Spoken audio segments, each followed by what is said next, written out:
Então, boa tarde a todos. Temos connosco o Padre José Frazão Correia. Nasceu em Alcaidão da Serra, da Diocese de Leiria Fátima, no ano de 1970.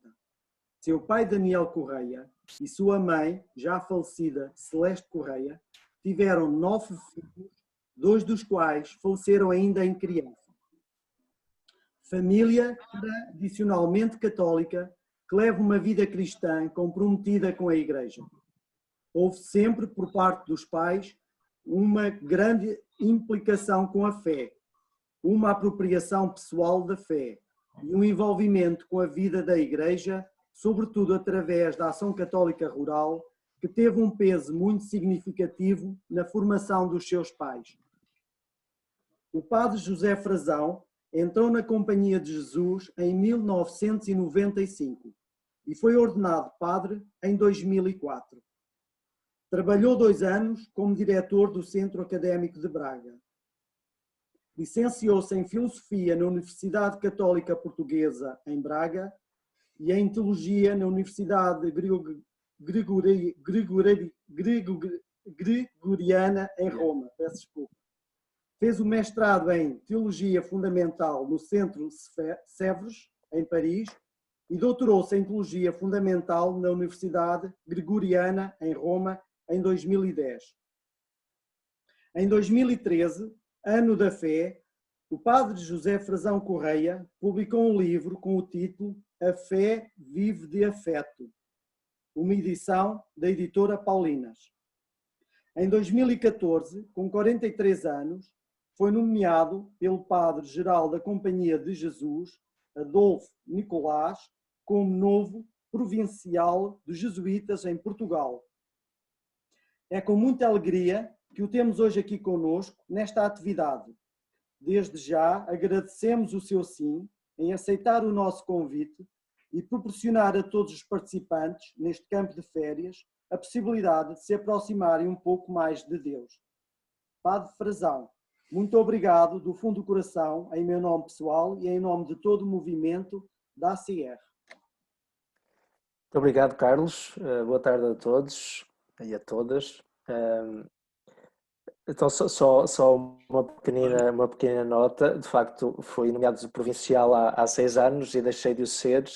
Terminei esta missão no dia 20 de junho, por isso agora estou assim num tempo um bocadinho mais de descanso, ainda sem uma missão definida para o futuro e, portanto, essa missão terminou recentemente. Tenho muito gosto em estar aqui convosco, até por... Sim, de alguma maneira até com um modo de gratidão à Ação Católica Rural por aquilo que o Carlos dizia, e é verdade, pelo impacto de formação e de envolvimento eclesial que teve na vida dos meus pais, o meu pai e a minha mãe, que já faleceu, a mãe.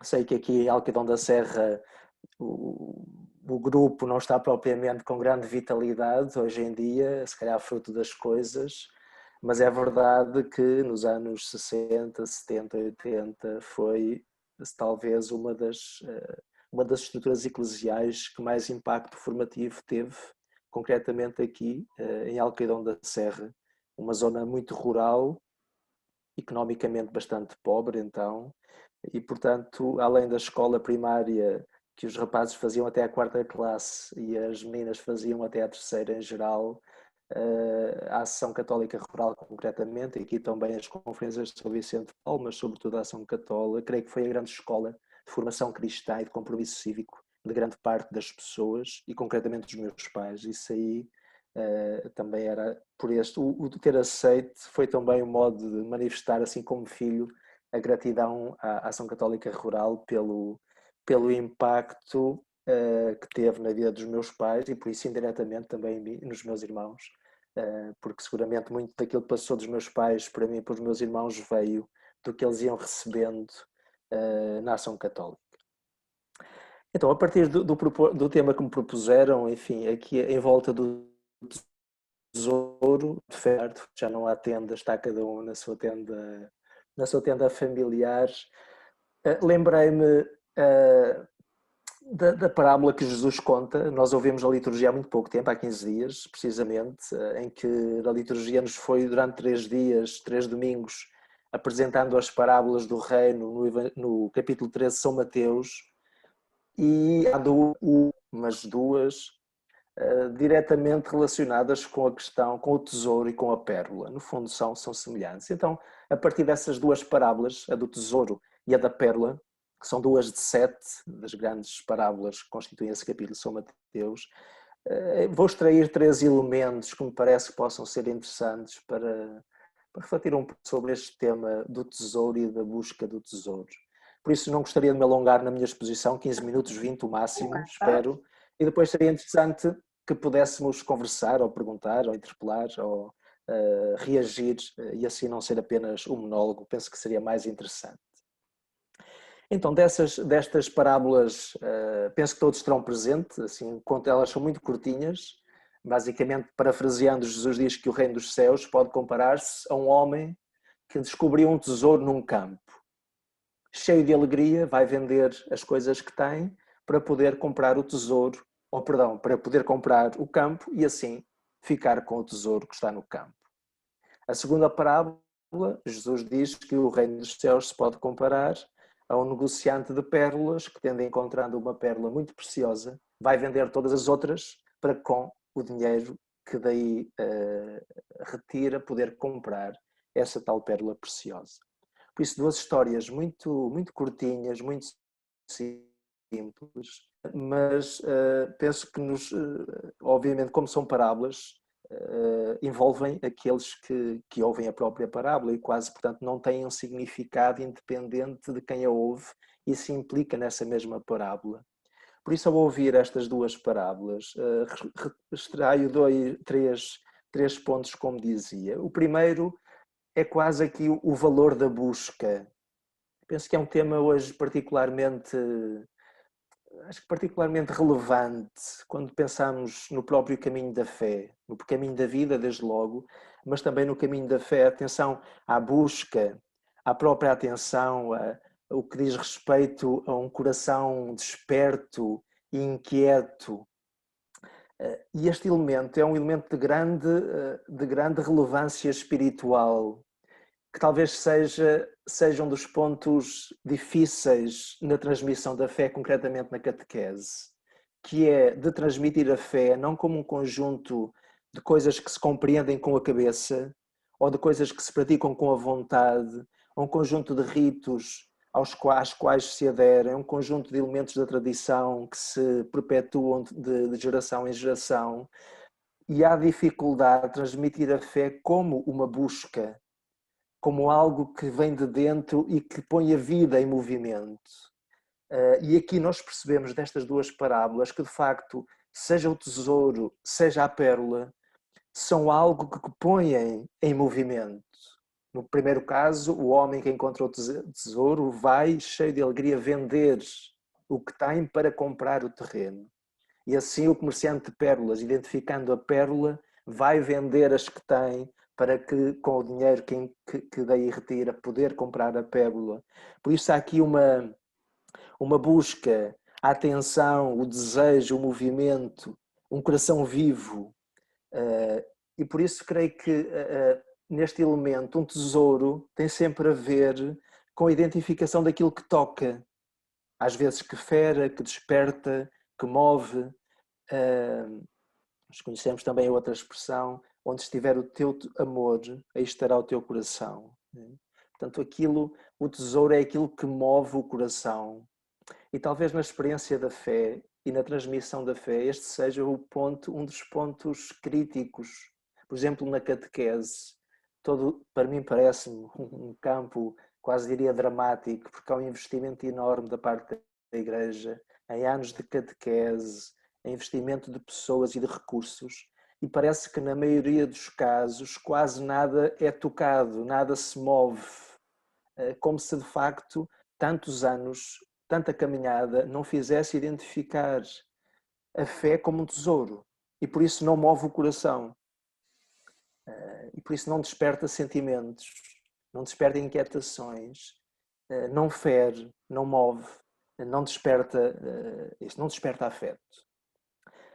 Por isso esta questão do tesouro põe também para usar aqui a linguagem inaciana, põe em valor a questão do fim.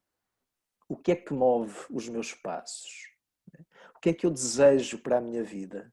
O que é que afeta, o que é que toca verdadeiramente o meu coração? O que é que alegra a minha inteligência? O que é que move os meus passos? O que é que me faz levantar de manhã? O que é que me faz ir para a escola? Por isso esta questão do tesouro tem a ver com aquilo que atrai de fora e com aquilo que move de dentro. É como se me pusesse entre duas forças, uma força que me atrai de fora e uma força interior que me move, que me faz pôr em movimento. E por isso esta questão do fim, creio que é tão importante, mesmo nas nossas estruturas, mesmo eclesiais, na ACR, não sei, se calhar também, na Companhia de Jesus, o que é que verdadeiramente nos move? Qual é que é o nosso fim? Porque, de facto, sem a clarificação do fim, se nós não soubermos para onde estamos a ir, é muito difícil compreender quais são os meios justos, aqueles que eu devo escolher, aqueles aos quais devo aderir, aqueles aos quais devo renunciar. Esse é um exemplo. Se eu não souber para onde vou, se chegar a uma estação de comboio, não sei que comboio apanhar. Porque se não sei que vou para o Porto, posso apanhar o comboio que vai para o Algarve.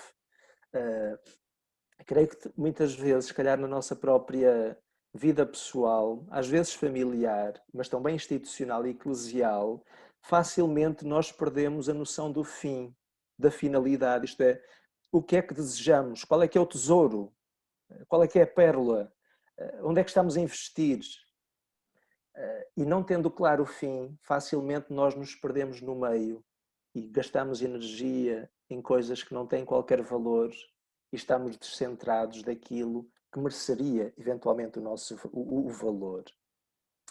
Por isso, acho que neste capítulo um elemento essencial de atenção era precisamente a atenção ao mundo afetivo, creio que é também um dos dramas do nosso tempo. Num tempo que nos permite tudo, que põe ao nosso dispor todos os meios, numa sociedade rica que o somos, mesmo que tenhamos muitos limites, basta comparar com outras sociedades, outros países do hemisfério sul, para ver como somos uma sociedade rica.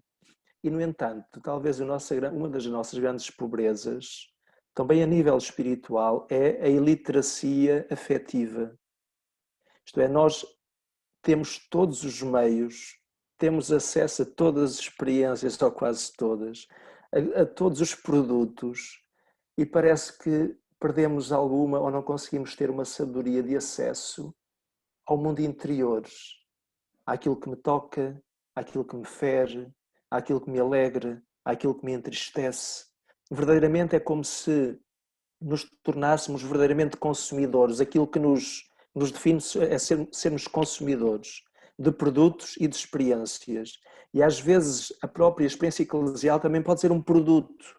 Participar num campo de férias, participar aqui, participar ali, consumir isto, consumir aquilo. E verdadeiramente não temos os instrumentos para uma leitura do impacto afetivo interior, diríamos espiritual, das coisas que vivo, das experiências que faço, seja pelo lado do agrado, seja pelo lado do desagrado, da dificuldade, do desconforto, da tristeza, porque também esses sentimentos supostamente negativos são indicadores de alguma coisa, dizem alguma coisa daquilo que se passa cá dentro. Por isso, neste primeiro ponto, a questão da busca, da atencionalidade, daquilo que me toca, que me faz ter consciência do que move os meus passos, penso que nos põe no centro a importância de aprendermos a sabedoria de lidar com o mundo afetivo, sobre as alegrias, as tristezas, os desejos, as inquietações, as frustrações, o júbilo, sei lá, todos os sentimentos que têm a ver com as cordas interiores. Se nós não aprendemos a lidar com o mundo interior, bom, mais facilmente vamos ao sabor do vento. E então vamos para onde o vento nos leva. E muitas vezes o vento leva-nos para onde nós não quereríamos ir e talvez para lugares pouco interessantes onde ir. Bom, penso que tantas coisas poderíamos dizer em relação a este ponto. Um segundo ponto, a partir destas parábolas, é precisamente o efeito de ter encontrado o tesouro e a pérola, digamos assim, ter identificado o fim. E qual é que é o passo seguinte? O passo é ir vender para poder adquirir o tesouro e poder adquirir a pérola. Curiosamente, o primeiro passo não é ir vender. O primeiro passo é ter encontrado uma coisa de grande valor. Curiosamente, muitas vezes a fé, sobretudo quem olha de fora, e se calhar também muitos a partir de dentro, parece que é alguma coisa que só exige renúncia, ter que deixar, não ter prazer, não ter gosto, não apreciar a vida. Parece que é sempre um discurso negativo do ter que deixar, aqui na linguagem das parábolas, do ter que vender. Mas nós percebemos, a partir destas parábolas, que o vender, o ir vender, é o resultado do ter encontrado. Como encontrei uma pérola de grande valor, vale a pena vender as outras que têm um valor menor. Portanto, o ir vender, o deixar, é uma opção positiva. Eu deixo não porque tenho que deixar, eu deixo porque quero aderir a algo maior. E curiosamente, o sentimento que leva a ir vender é o da alegria, que era o terceiro ponto que a seguir gostaria de sublinhar. Por isso aqui nós vemos que o amor conjuga-se como eleição, como escolha. Quando se identifica o fim que move o meu coração e os meus passos, é preciso uma escolha. Eu creio que este também é um dos dramas da Igreja. Eu acho que mereceria ser estudado e refletido com seriedade. Por exemplo, nós às vezes vemos as dioceses, as congregações, se calhar também os movimentos como a Ação Católica, inúmeros planos de discernimento, agora uma palavra que está no centro da vida eclesial, porque o Papa Francisco a tem recordado. Santo Inácio diria que o discernimento é procurar, encontrar e escolher a vontade de Deus. Procurar, aqui como estes buscadores de tesouros e de pérolas, procurar, encontrar e escolher. É o que faz aqui o comerciante das pérolas e o comprador do terreno. Como escolhem o tesouro e a pérola, tomam uma decisão que é vender para ter meios para comprar. Eu creio que, do ponto de vista eclesial, esta é a nossa grande fragilidade, é que procuramos, encontramos, mas não escolhemos. E porquê é que não escolhemos? Porque a escolha implica vender, em alguns casos. Ir à direita quando antes se ia à esquerda. E aqui, como se diz aqui para estes lados, é que a porca torce o rabo, é que se torna difícil, porque é isso, porque a escolha depois, o que é que vão dizer? O senhor Bispo que se tem que tomar uma opção, as pessoas vão criticar, uns não vão gostar, outros vão, enfim, vão barafustar, vão rabujar. E por isso muitas vezes, de facto, procuramos, até encontramos, mas falta a liberdade para escolher, para assumir o ónus da escolha. Por isso, o tesouro, a busca do tesouro, creio que também recorda a relevância da eleição, da escolha. Quase que neste caso, optar por menos para ter mais. Por isso eu diria que a liberdade tem algo também de simples, de elementar, de identificação do essencial. E no caso das parábolas é isto. Um tesouro vale mais que tudo o resto. Uma pérola preciosa, de grande valor, vale mais que todas as outras. E por isso quase que o coração se concentra no mais simples, no mais essencial, no mais belo, no melhor, no fundo. Por isso, procurar, encontrar e escolher tornam-se, creio que são elementos estruturantes de quem vive com o coração concentrado em algo de valioso, que valha verdadeiramente a pena. E o terceiro elemento, e estou quase a terminar, é precisamente este. O texto diz, sublinha nos dois casos, do terreno com o tesouro e da pérola, que seja um, seja o outro dos homens, o que identifica o tesouro e contra a pérola, refere que eles cheios de alegria. De facto, é muito curioso que o Papa Francisco, os seus textos quase tenham todos, de uma maneira ou de outra, nos títulos, a alegria. E a alegria é o quê? A alegria é o fruto do Espírito, é um dos frutos do Espírito. Os 3 primeiros é o amor, a paz e a alegria. Como se o Papa Francisco identifica a alegria como se fosse aquilo quase que a paz, o shalom, significa para os judeus, não é? Quase o conjunto de todas as graças, de todos os dons, quase que o buquê daquilo que, que, que alegra o coração, que ilumina a mente, que desperta o desejo, que dá vigor aos membros. A alegria é o fruto de ter encontrado, depois de ter procurado e de ter escolhido. Por exemplo, em São Inácio, aquilo que confirma a escolha é a alegria. Imaginem um casal, 2 namorados que decidiram casar, mas andam os 2 angustiados, agitados, ansiosos. Significa que a escolha não está madura, porque não são tocados pela alegria. Não significa não ter dificuldades, não ter algumas dúvidas, não ter algumas perplexidades, mas a alegria é uma paz de fundo, não é? É algo que dá paz ao conjunto da vida. Aqui os barulhos que entraram. Está feito. Ok, muito bem.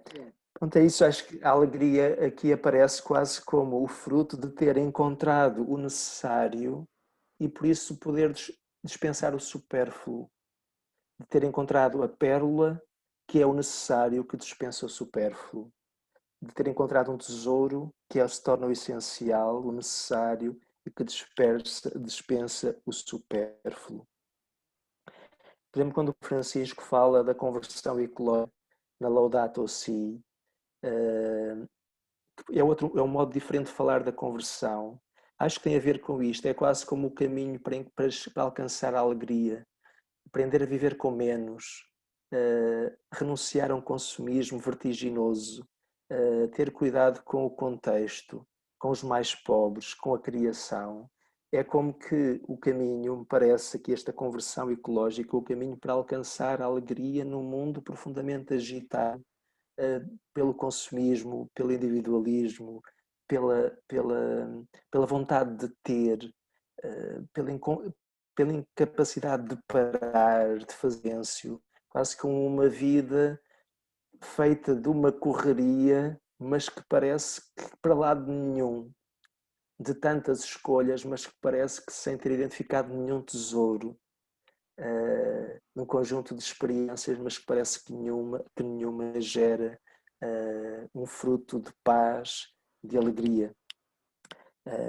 E diria que esta alegria quase depois também se traduz na bênção das palavras, nas palavras benditas, num falar bem, e quase diria esta alegria traduz-se também num fazer bem, num ter gestos harmoniosos, ter uma vida harmoniosa, ter um habitar em casa, no trabalho, com os amigos, quase diríamos bem feito. Por isso esta alegria acaba por ser quase que assim, a melodia, os contornos de uma vida pacificada, de uma vida orientada, de uma vida acertada, o que não significa que seja uma vida perfeita, digamos assim, sem dificuldades, sem inquietações, sem desencontros, mas acho que é o fruto de alguém que de facto encontrou o seu tesouro, se orienta por ele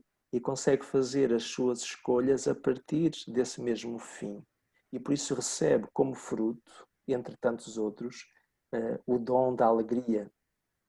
Por isso é que creio que Jesus, ao contar estas duas parábolas do tesouro e da pérola, e sublinhar a dimensão da alegria entre tantos outros elementos que podemos retirar destas parábolas, me parece que o reino, de alguma maneira, a presença do reino, manifestar-se-á sempre por este grande dom, por este grande fruto do Espírito que é a alegria. E acho que já gastei os meus 20 minutos, se calhar até superei, não sei bem, estou ali a olhar para o relógio. Pronto, não sei, seria interessante alguma reação, alguma pergunta, algum comentário, alguma contestação, também sintam-se livres. e talvez possa ser mais interessante podermos conversar um bocadinho. Para quem quiser... Carlos, dou-lhe a palavra. Ok. Para quem quiser partilhar, expor, clique, desative então o micro, não é? Que eles estão desativados, está bem? Eu penso que cada um consegue fazê-lo, certo? À medida que for falando, não podemos desativar todos ao mesmo tempo, senão o ruído é muito.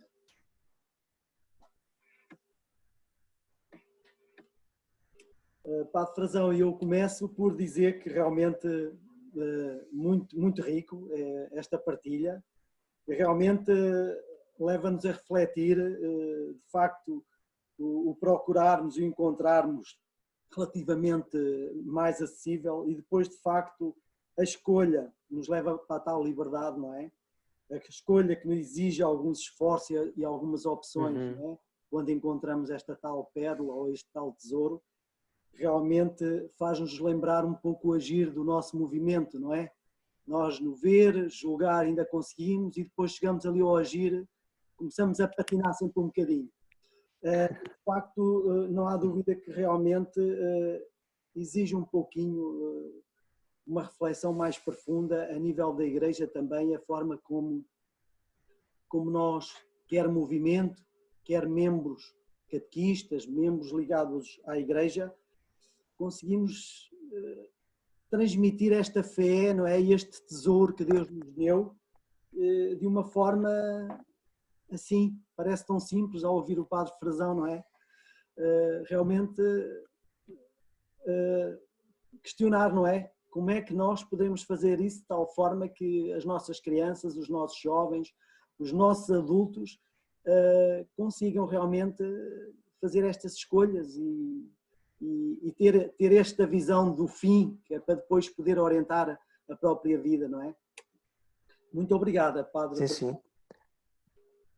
Enfim, se me permite, precisamente estes 4 verbos que digamos assim, dão identidade à ação católica, ver, julgar e agir, são, no fundo, mais coisa, menos coisa, os grandes verbos do discernimento.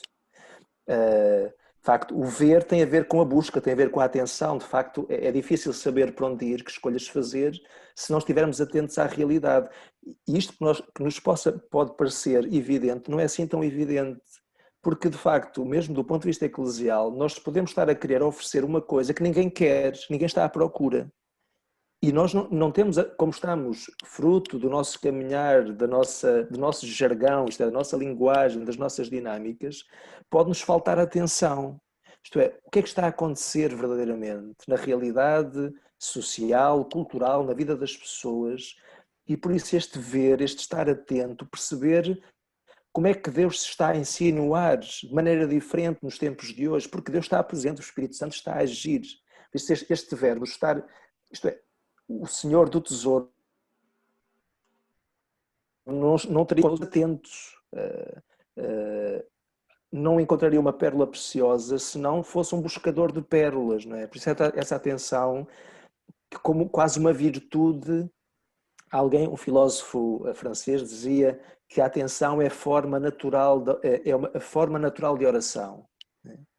Estar atentos, ter os olhos abertos, ter os ouvidos abertos, ter o tato desperto, para termos noção do que é que a realidade está a gerar e como é que Deus está a falar a partir da realidade. E por isso, este ver já não é uma virtude pequena. Depois o julgar, pesar, não é? Pesar a realidade, o que é que, nesta realidade que se acolhe com os sentidos abertos, há trigo e há joio. E às vezes não é claro ver o que é trigo, o que é joio. Por isso é que o Senhor também diz que no final é que será a grande escolha, quando se vir claramente o que é trigo e o que é joio. E finalmente, então, o agir, de facto. Ver, julgar, para quê? Para agir, para tomar uma decisão. E é isso, como dizia, enfim, não preciso repetir, mas creio que este terceiro passo, muitas vezes, é o que nos falta. Porque o agir, o decidir, pode implicar deixar alguma coisa. Não porque não seja boa, mas para aderir a um bem maior. Eu creio que este é porque o que é mal, o que é mal tem que se deixar, à partida. E aqui o ver, o julgar e o agir é para escolher o bem maior. E, portanto, aqui o comerciante de pérolas deixa pérolas que são boas, só que as deixa para comprar uma maior. Essa é a liberdade. E como nós muitas vezes queremos sol neira e chuva no nabal, queremos tudo e o seu contrário, queremos aderir e não queremos deixar nada, é quase como o jovem rico. Vem a tristeza, aí está. Podíamos pôr o jovem rico como o contraponto desta pérola. O jovem rico tem uma boa intenção, mas não tem a liberdade. Então quer seguir o Senhor e quer manter as riquezas. E volta para casa triste, porque nem uma coisa nem outra. Né? E muitas vezes, ao nível eclesial, é isto que nós vivemos. É uma certa tristeza, é assim, uma certa mediania, um certo morno que nem é quente, que nem é frio, talvez da coragem da decisão, que gera alegria, que é o grande sentimento destas duas parábolas. Muito bem. Não sei se alguém queira partilhar, queira comentar, queira questionar.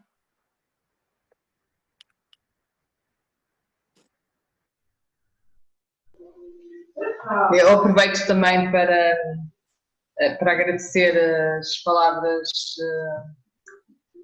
inquietantes que proferiu e também este momento final em que nos fez pensar enquanto movimento também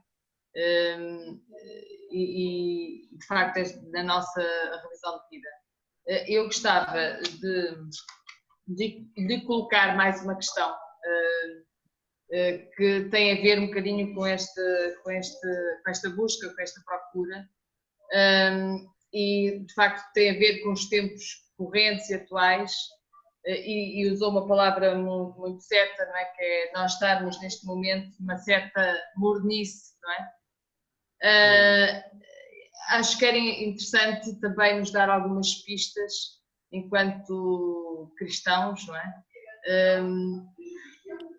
Da busca da pérola, na sua profundidade e para nos desinstalar e fazermos encontrar novos caminhos, novos rumos, mas sempre na voz do Espírito.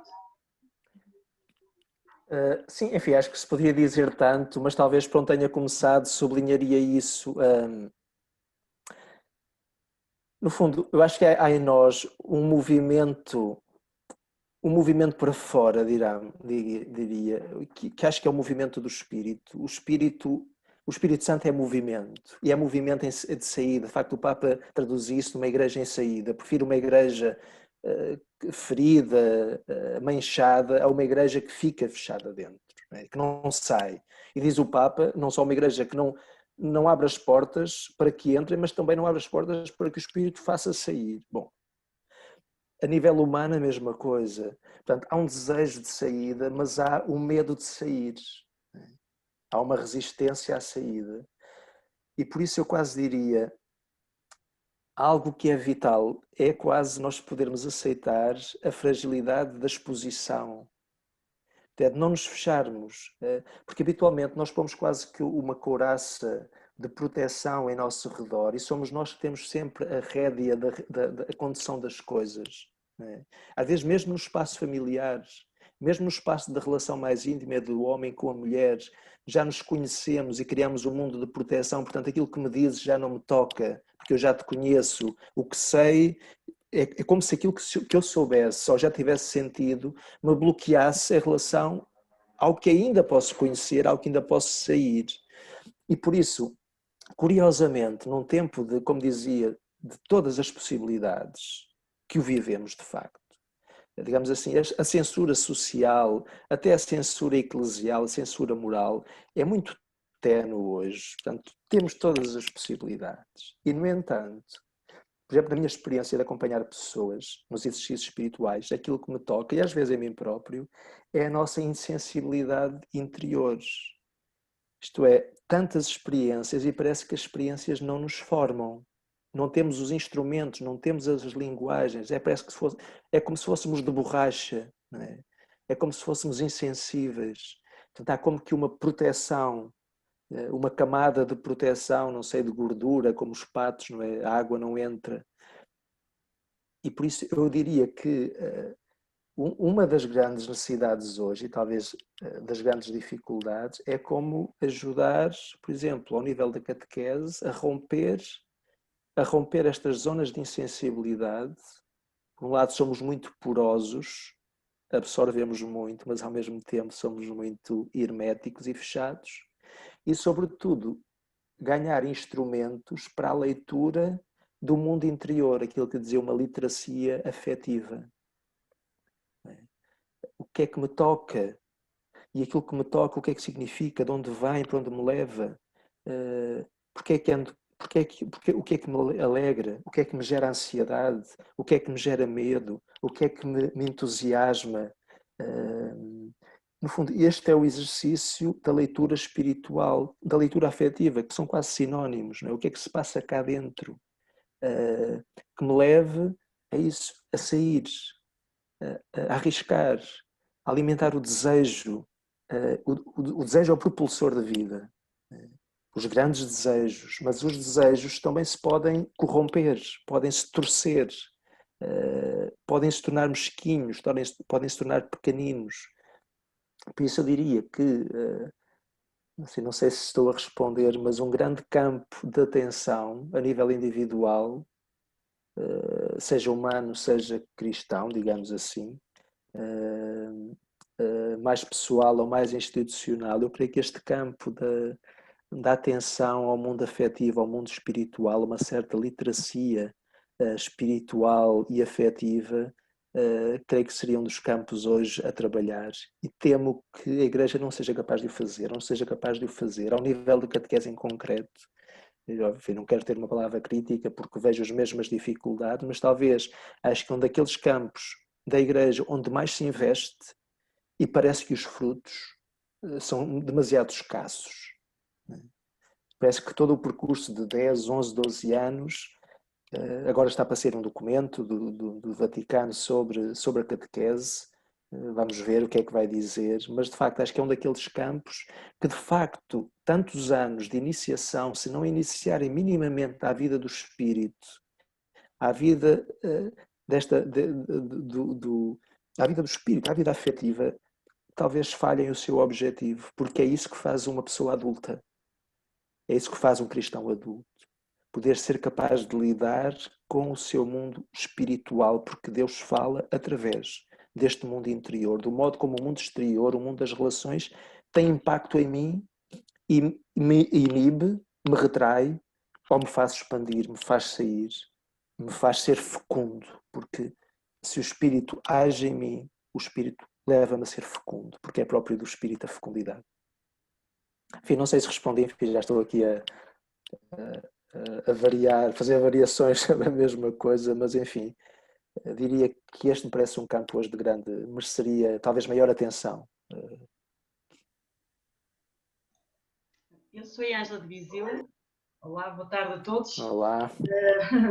Pá, Frazão, realmente foi muito rico que nos transmitiu. Eu vou fixar numa frase que disse que a alegria é o fruto de ter encontrado, depois de ter procurado e escolhido.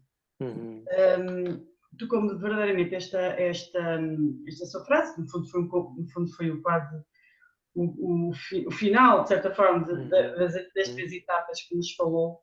E eu, não só porque, enfim, sou de uma família profundamente, como é que é de explicar, profundamente convicta, tenho pais, graças a Deus, que me ensinaram, que me deram o melhor património da vida, que foi alimentar dia a dia a fé, e portanto, com meus irmãos, a minha irmã foi aquela que fez a pergunta anterior, e portanto, penso que fomos uma família sempre de muita busca, não é? De uma grande paz inquieta de saída, pronto.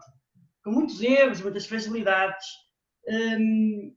mas realmente é interessante, não tinha pensado nisto, mas aí está, estas conferências, pronto, eu, graças a Deus, não tenho tido a hipótese de ir à missa diariamente, e portanto tenho-me ajudado muito a redescobrir e ser um bocadinho mais fecunda do que fui até há uns anos atrás, não é? Pela opção que fiz familiar, mas também tenho muitas dúvidas e muitas quedas no meio disto tudo. Mas o que me fez ressaltar desta frase e de tudo aquilo que disse, é que eu acho que nós estamos muito... Esta ânsia de procurar.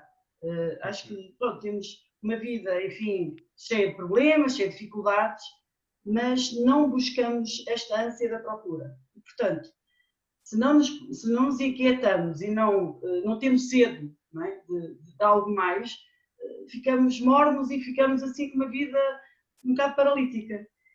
E se queremos realmente ser profundamente felizes e fecundamente felizes, só nesta procura e depois a definir a prioridade, não é?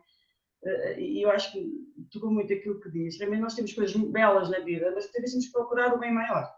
E o bem maior, se não temos se na nossa vida, não é as 24 horas, mas no fundo, se não percebemos que temos só ou acordar, ou não, depende da vida das pessoas, mas ter momentos fecundos de oração, em que nos despimos de tanta coisa e nos colocamos nus para perceber qual é a roupagem que temos que vestir para estarmos em saída, acho que é difícil sermos profundamente alegres, porque há um tipo de alegria. Mas a alegria fecunda é aquela que nasce realmente do interior, de deixar-nos conduzir por este amor desconcertante que Deus tem e que nos ama totalmente a cada um, mas esta alegria, verdadeiramente alegria, exige este movimento todo, não é? Eu acho que é difícil muitas vezes porque nós temos sempre imensa coisa para fazer. Eu falo por mim que eu levanto-me sempre muito cedo de manhã, tenho, enfim, os meus sogros e os meus pais e tal, mas eu se não paro meia hora para rezar, para perceber claramente aquilo que Deus quer de mim, eu dificilmente vou andar o dia todo, tenho imensa coisa para fazer, mas não tenho uma alegria fecunda e não sou fecunda para os outros. E portanto é interessante, em 3 verbos que aqui há, que é o encontrar, o procurar, escolher, ou procurar, encontrar, escolher, acho que é assim, não é? Se percebi, Sim, acho sim. muito interessante, vem-me tocar profundamente na minha vida, porque eu acho que tenho alguma ânsia de procura, vou encontrando, mas escolher é difícil, porque vender coisas e desprender-me de alguns afetos, alguns apegos que eu tenho humanos, tenho muita dificuldade e, portanto, muitas vezes não escolho. Ando aqui nestas 2 coisas, até procura, até encontro, mas depois escolher é que é dizer aqui uma coisa, mas não vou dizer. Portanto, mas pronto, acho que me fez muito bem ouvir isto e acho que vou tentar escolher melhor para ser melhor e para encontrar o bem maior, o tesouro maior. Está só assim reagindo, quase que poderíamos também, parece-me, de conjugar estes verbos na passiva. Procurar, deixar-me procurar. Encontrar, deixar-me encontrar. Escolher, deixar-me escolher. Quase que aquilo que referia da oração, quase como se a oração fosse o momento ou o processo, a dinâmica que me permite, digamos assim, é isso, que me faz procurar, mas enquanto eu próprio me vejo procurado pelo Senhor, não é? Me faz encontrar enquanto eu próprio me reconheço encontrado pelo Senhor. Me faz querer escolher e tomar a decisão enquanto eu próprio me sinto escolhido pelo Senhor. E isto poderíamos ser variações do primeiro movimento da atenção, do ver, não é? Ver para nós é sempre como quem é visto, porque nós não somos nós a tomar a iniciativa, um outro toma a iniciativa, nós como que reagimos a uma graça primeira. E por isso o ver, a mim pessoalmente ajuda-me bastante, não é? Imagine, o ver como quem olha para a realidade, mas não a partir de mim, mas como quem se deixa interpelar pela própria realidade. Portanto, eu vejo sendo visto. Eu vejo o Senhor sendo visto por Ele. No fundo é esta sempre a dinâmica evangélica. Nós vemos porque já fomos vistos precedentemente. E por isso, de alguma maneira, não gostaria também de deixar aqui uma imagem de quase voluntarismo, de ativismo. Vamos nos pôr agora a procurar, vamos nos pôr a encontrar, a decidir como se fosse aqui uma compulsividade. Creio que este caráter ativo da procura, do encontro e da escolha é tanto mais verdadeiro enquanto é como que a resposta ao reconhecimento de um dom que nos precede. Termos sido nós já olhados, não é? Já vistos, já procurados, termos sido já nós escolhidos, não é? Julgados, pesados, restituídos a nós próprios e termos sido nós destinatários de uma liberdade que nos permite implicar-nos e empenhar-nos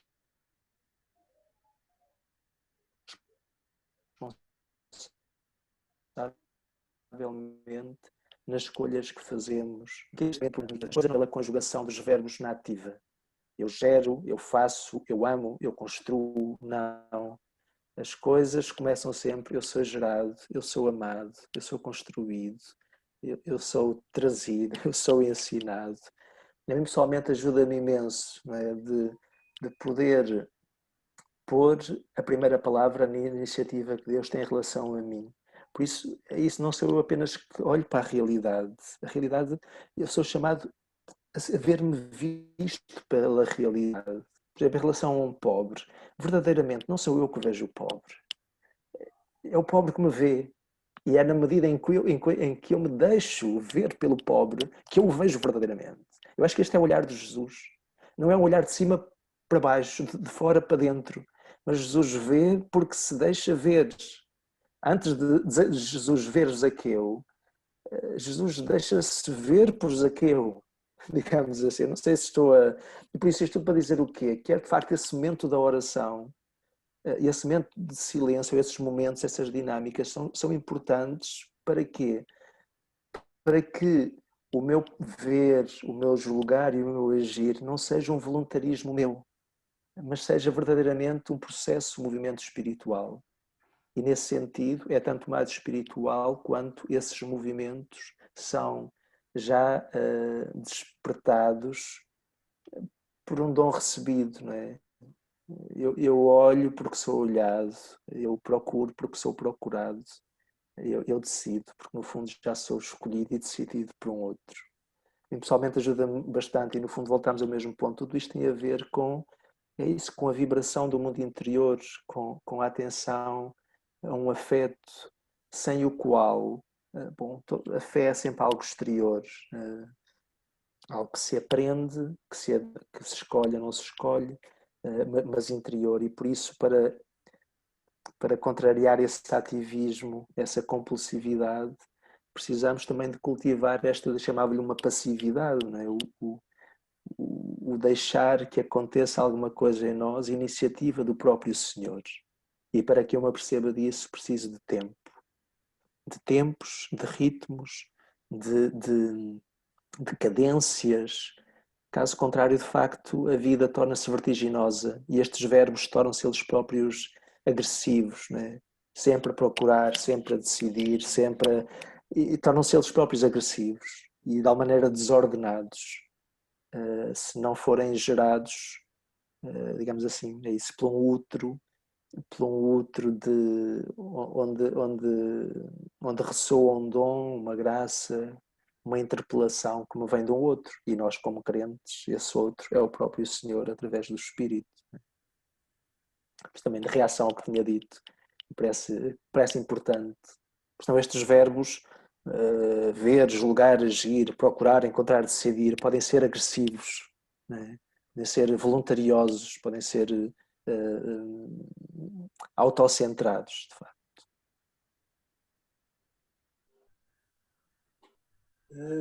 O tempo também já começa a escoar. Mais alguma questão que queiram colocar? Helena e Inês, acho que sim, não? Posso falar? Sim, claro que sim, Helena. Não sou a Helena, sou a Arminda, não sei se Ai, está... Arminda, desculpa lá.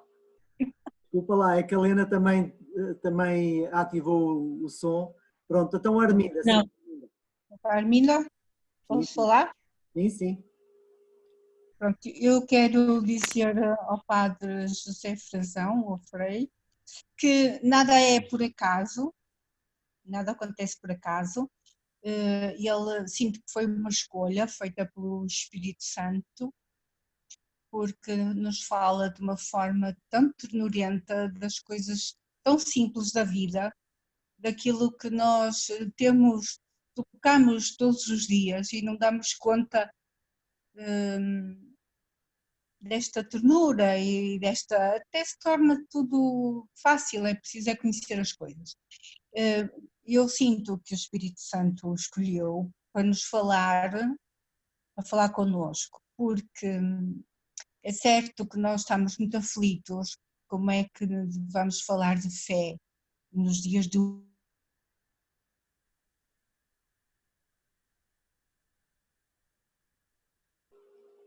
Perdemos a ligação, Arminda. Vamos tentar recuperar aqui. Enquanto ela restabelece a ligação, há mais alguma questão? A Lena queria falar. Eu penso que a Lena. Não queria falar. Desculpa lá, Lena, então fui eu. Não queria falar. Eu liguei, mas não queria falar. Ok. Desesperados, vamos ficar com esperança porque tem que acontecer e nós não sabemos que Deus tem caminhos que nós muitas vezes achamos que eles não estão próximos e parece por aquilo que tenho observado nesta conversa que é tempo de esperança. Não sei se me estavam a ouvir. Sim, houve um período que deixamos de ouvir, mas depois agora voltamos a ter ligação. Sim, sim. Obrigada pela partilha. Obrigada, adeus, boa tarde. Há sempre esperança, de facto. Aliás, é muito interessante, por exemplo, já antecipar a leitura da manhã, a primeira leitura da Eucaristia da manhã, dominical, desta famosa experiência de Elias, não é? Que na entrada da gruta passam elementos através dos quais habitualmente Deus fala, o terremoto, o vento, o fogo, e afinal Deus naquele momento fala na brisa ligeira. E se calhar é isso que nos cabe hoje. Se calhar estamos à espera de ouvir Deus de determinada maneira, como sempre falou no passado, e afinal hoje Ele falará de outro modo. E portanto, talvez nos caiba, mais uma vez, essa atenção, essa sintonia espiritual, para perceber de que modo hoje Deus está a falar. Talvez já não é no fogo, já não é no vento, já não é no terremoto, mas será na brisa. Hoje que brisa será esta? De que modos? E portanto, obviamente há sempre esperança, porque o Espírito está a agir, e está a agir, está a agir quase para além de nós e quase sem nós. E portanto está presente na vida das pessoas, na vida do mundo, na vida da natureza, nas dinâmicas sociais. Agora, e antecipa-nos de alguma maneira, precede-nos e conta connosco, obviamente, mas talvez hoje nos seja pedida uma maior atenção para reconhecer outras formas de presença, outras linhas da sua passagem. Talvez essa atenção de Elias para reconhecer que afinal Deus estava presente, nós não nos tínhamos apercebido, porque estava a falar de outro modo e nós estávamos à espera de ouvir como sempre falou no passado. E por isso acho que esta humildade, mas ao mesmo tempo uma humildade muito ativa, de atenção à realidade, para sintonizar com o modo como Deus fala. Porque não falará menos hoje do que falou no passado. Isso creio que podemos ter como seguro. E o Espírito não é menos forte hoje do que foi no passado. E as pessoas hoje não são piores do que foram no passado. São diferentes, já se sentem de outra maneira, aderem a outras coisas. E talvez seja essa atenção a uma nova dinâmica humana, social, cultural, que também nos caiba como cristãos. Porque Deus fala por aí, necessariamente. Não há revelia da realidade, mas através da realidade. Este é o princípio da encarnação que nos constitui como cristãos, de facto. É na carne, é na linguagem, é na história, é na realidade concreta, diria real, que o Senhor fala, e é aí que nos convoca, porque é aí que Ele encarnará. Mas nós, como cristãos, cabe-nos esta sintonia com o Espírito que age no tempo presente. Parece também a grande missão que nos cabe hoje. Muito bem. Mesmo para terminar, se for, é só mais uma última questão. Ou uma partilha, entretanto também, isto nem demos pelo tempo passar, mas ainda bem, Alguém que queira comentar, partilhar, para fecharmos aqui este Posso momento? só fazer um comentário? Sim, sim, Ana, diz. Às vezes na procura que fazemos e no olhar tão atento e focamos-nos tanto em estar atentos a encontrar aquilo que somos e a encontrar o nosso tesouro, que estamos tão focados que provavelmente ao nosso lado está o nosso tesouro, ao nosso lado está o próprio Jesus a dizer-nos o que fazer e nós estamos tão focados em vê-lo em grandes coisas e em grandes momentos, e nos momentos mais simples ele está ali e nós muitas vezes não o vemos. E se calhar andamos muito distraídos, muito apressados, e porque queremos encontrá-lo e porque queremos fazer e queremos acontecer, e em algo mais simples e mais singelo, ele está ali e nós passamos por ele e ignoramos. Era só assim um apontamento. Muito bem, Ana, obrigado. Não sei se quer comentar só. Não, fiz, sublinhava aquilo que tinha dito há bocadinho, estou perfeitamente de acordo, daí o querer ver é o deixar-se ver, exatamente. Né? Deixar-se ver, olhar pela realidade, o que é que a realidade me está a dizer, o que é que as pessoas com quem vivo me dizem. Isso é a maneira de ver. Eu vejo vendo-me visto, digamos assim. Eu interpelo sentindo-me interpelado. Caso contrário, no fundo não vejo nada, estou com as palas a olhar obsessionado por algum ponto, quando a realidade está ao lado. Né? Por isso acho que é muito forte toda a linguagem do Papa Francisco, não é? Do sair, de não ter medo de se expor. É isso, de estar com as mãos na massa, de estar onde as pessoas estão. Portanto, não fazer muitos planos pastorais, mas de ir para a realidade, de estar em contacto dinâmico com a realidade, não preparar as coisas à secretária, mas ferindo-se pela realidade, pelas pessoas reais, pelo sofrimento, pela alegria. Por isso, maneiras diferentes de dizer o que dizia, de facto. Ver como se quem deixa ver. Quem se deixa interpelar. Porque senão, sim, a realidade, tanta coisa a acontecer, Deus tão presente, e eu a lamentar-me porque estou concentrado no meu pontinho. Não é? Na minha pequena preocupação, na minha pequenina obsessão, na minha mania. E de facto isso não é ver, isso é estar cego. Curiosamente, Jesus, por exemplo, não me quero alongar, mas por exemplo no Zaqueu é muito interessante, Jesus vai no meio da multidão, não é? E Jesus desvia o olhar para um homem situado em cima, empoleirado em cima de uma árvore, de facto, como Jesus vê porque se deixa ver. Não é? Jesus vê que alguém o quer ver, e consegue sair da multidão, não é? De um ver assim festivo, embrulhado da multidão, para se separar, para ver aquele que quer ser visto, não é? E acho que isso é muito interessante, de facto, um olhar muito, muito atento, muito desperto de Jesus, precisamente porque se deixa olhar, porque se deixa ver. E por isso vê bem. Muito bem. Muito bem, Carlos. Carlos Frazão, olha, queremos agradecer este momento que passou tão rapidamente, parece que ainda agora começamos. A forma como nos tocou, penso que é unânime, portanto, esta forma tão simples de chegar ao coração de cada um, e depois esta pincelada também com um movimento que também foi mesmo certinha, não é? Estes planeamentos na secretária e muitas vezes deixarmos de ir ao concreto da vida, não é? Aquilo que realmente... E então agora, não é? Com esta pandemia que nos afeta a todos, não é?